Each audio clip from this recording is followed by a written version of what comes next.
नमस्कार friends, last videos रे आमे चर्चा करथिले न्यूबॉर्न केयर कि भाबरे करिवे। आज एक इंपोर्टेंट जिंस डिस्कशन करिवा न्यूबॉर्न रे बर्पिंग केमती करिवे। सर्वप्रथम बेबी को छुईबा आगरु आपण हाथटी भलो भाबरे सैनिटाइज कर देबे किंबा साबुन रे धोई नेबे। तापरे बेबी को केयरफुली उठेबे। तापरे बर्पिंग सदा बेले आपण बसी कि नाही करिवे, केबे छिडा हेगिना करिवेनी।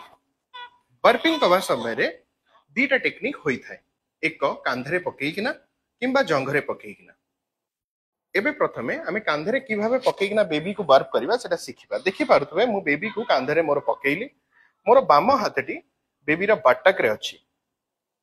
तापरे आपण मार्क करि परिबे एठी दुइटी पख हाड विंग बोन अछि just below the head.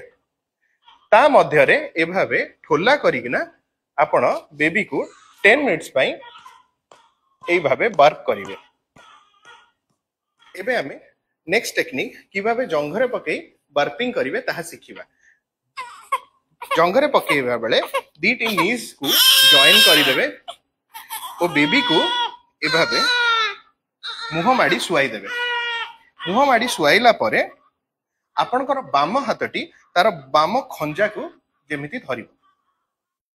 Same जगह पख हाड मध्य रे जस्ट बिलो दी हेड आपण बर्पिंग करिवे। एभाबे ठोला करिवे हाथ को और 10 मिनिट धरी से जगह रे बर्प करिवे। फ्रेंड्स, आज हमें सिखिलु न्यूबॉर्न को किभाबे बर्प करा जाए आफ्टर फीडिंग। नेक्स्ट वीडियो रे हमें चर्चा करिवा फर्दर न्यूबॉर्न केमती केयर रे रखिबे आपण माने। Thank you.